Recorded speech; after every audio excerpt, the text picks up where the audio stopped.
Good morning. I am Andrew Whaley.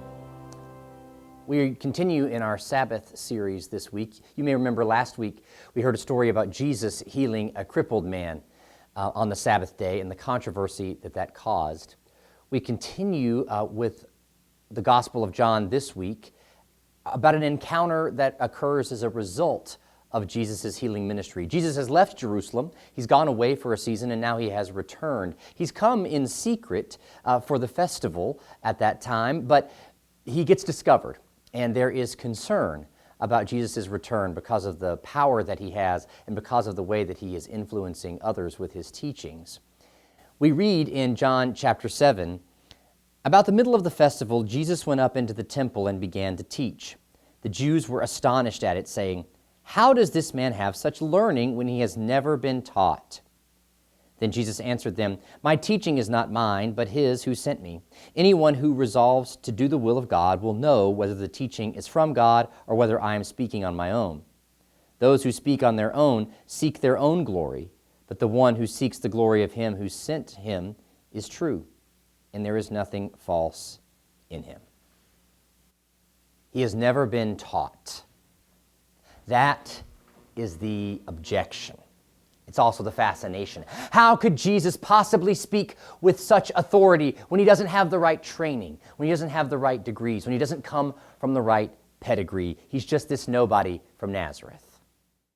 This comment from the Jerusalem elite should make any of us cringe who've ever dismissed someone because they're too backwoods, too redneck, don't come from a good home, didn't go to college, or they didn't go to that college. You ever done that? Jesus corrects those elites, and Jesus corrects us.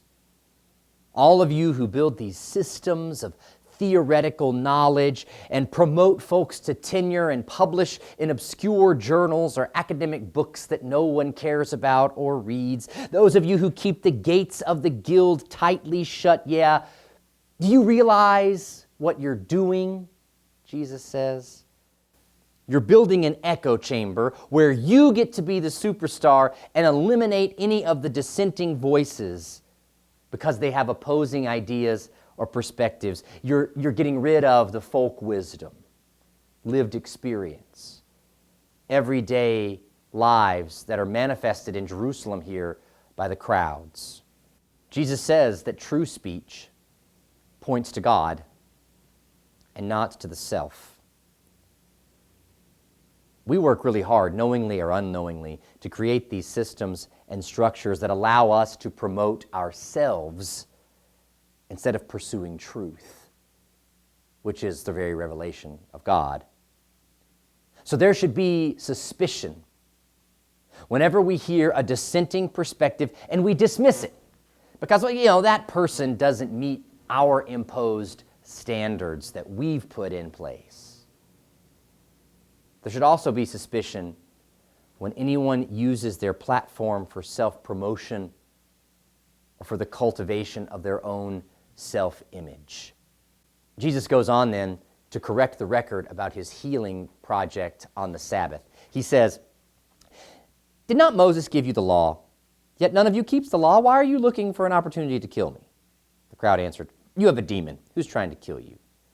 Jesus answered them, "I performed one work, and all of you are astonished. Moses gave you circumcision. It is, of course, not from Moses, but from the patriarchs. And you circumcise a man on the Sabbath. If a man receives circumcision on the Sabbath in order that the law of Moses may not be broken, are you angry with me because I healed a man's whole body on the Sabbath? Do not judge by appearances, but judge with right judgment." Jesus has been accused of heresy for healing this man by the pool of Bethsaida on the Sabbath day, allowing the man to walk again. He's violated the Sabbath, that day of rest from labor to honor God. Jesus points out the hypocrisy, though, of the Jerusalem elites because they practice circumcision of any Hebrew boy on the Sabbath day. The covenant with Abraham was marked with the sign of circumcision for any Jewish child that is born, that is a male, and that has to happen 8 days after the child is born. And so if that day is the Sabbath, that work is done to mark this child as a member of the covenant. Well, Jesus is saying, if you're willing to do that work on the Sabbath that marks this child as part of our community of faith, why can I not heal the injured body of a child of the covenant on the Sabbath and thus show their value in God's eyes as well? This astounds the elites, because within their ivory tower of expertise, they've never considered such a perspective. They've built a structure that excludes voices like the Nazarene peasant. He isn't supposed to be in the guild. But obviously, what Jesus is saying is resonating with the people, or he wouldn't be seen as a threat. He is risking the very structures of the elitist leadership. Jesus begs us to ask then, what voices do we exclude from our circles of influence, and why? What echo chambers are we living in? What would we risk to include those voices?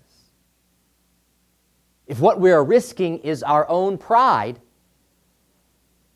our own self-image, our own ego, then Jesus is telling us that we must repent. We need to learn to listen better. The very healing of the world depends on it.